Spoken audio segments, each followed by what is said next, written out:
তৃষ্ণা অভয়ারণ্যের একমাত্র পার্কটি নিয়ে শহরমুখী মানুষের ক্ষোভ। পরিষ্কার পরিচ্ছন্নতা সহ নানা পরিকাঠামোগত সমস্যায় জর্জরিত।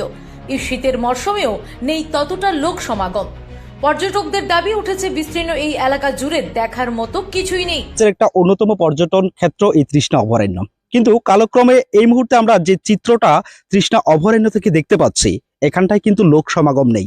শীতের এই মরশুমে যারা ভ্রমণপ্রেমী রয়েছেন তারা কিন্তু নিশ্চয়ই আসার কথা, কিন্তু চারদিক যখন আমরা তৃষ্ণা অভয়ারণ্যের ঘুরে ফিরে দেখেছিলাম, সেখানটায় কিন্তু কোনো রকম লোক সমাগম নেই। কেন এই প্রশ্নচিহ্ন রয়েছে তা আজ আমাদের এই বিশেষ প্রতিবেদনে দেখতে পাবেন।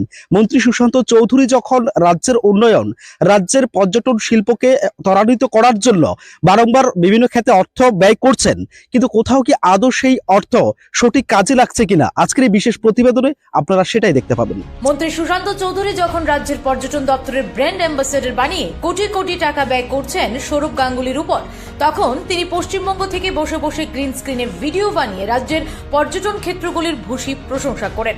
কিন্তু আদতেই রাজ্যের পর্যটন দপ্তরের কতটা উন্নয়ন হয়েছে তৃষ্ণার এই পার্কের দিকে তাকালেই বোঝা যায়। পর্যটন ক্ষেত্রের চারদিকে অপরিষ্কারের একটা চিত্র দেখতে পাবেন, যেখানে মোদী মন্ত্রী স্বচ্ছ ভারত গড়ার ডাক দেন, সেখানে পার্কের মতো জায়গায় অপরিষ্কার। দক্ষিণ ত্রিপুরায় আগরতলা থেকে ঘুরতে আসা এক পর্যটক জানান ওনার ক্ষোভের কথা। আমরা আগরতলা থেকে এসেছি।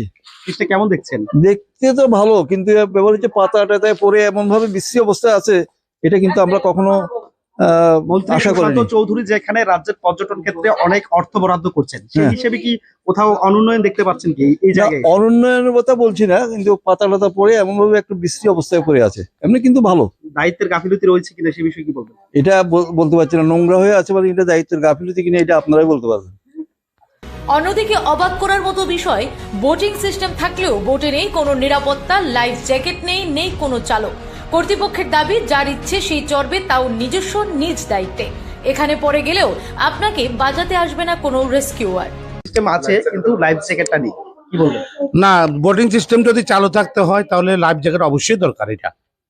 এটা সবার জন্য এটা জরুরি। অনিরাপত্তা কিছুটা রয়েছে বলে মনে করছেন? হ্যাঁ, এটা অসম্পূর্ণ রয়েছে। এটা কি বলবেন আগামী দিনে? মানে না, আমাদের মন্ত্রী সুশান্ত চৌধুরী মহোদয় যদি এটা দৃষ্টি আকর্ষণ করেন তাহলে নিশ্চয় ভালো হবে। এটা আগরতলা থেকে এসেছেন? হ্যাঁ, আগরতলা থেকে এসছে। এবার আমাদের প্রশ্ন হচ্ছে তৃষ্ণার মূল ফটকে থাকা আরো কয়েকটি বিষয়ে। তৃষ্ণার সামনে পুরোটাই খোলামেলা মাঠের মতো, যেখানে গাড়ি বাইক চালকদের জন্য লাগানো হয়েছে বর্ধিত ফি। গুঞ্জনে শোনা যায় এখান থেকে আমদানিকৃত অর্থ সবটা দপ্তরে যায় কিনা তাও সন্দেহ, কারণ তৃষ্ণার ভেতরে যাওয়ার থেকে বাইরের পার্কিং ফি অনেকটাই বেশি। যেখানে তৃষ্ণার মতো জায়গাতে বহিরাগত পর্যটকদের আকর্ষণ করার জন্য তৃষ্ণার আভ্যন্তরীণ পরিবেশের সুন্দরতা বৃদ্ধি করা প্রয়োজন, সেখানে এক বছরে বৃদ্ধি হলো পার্কিং ফি বা দপ্তর বা। Bureau report, Tripura TV.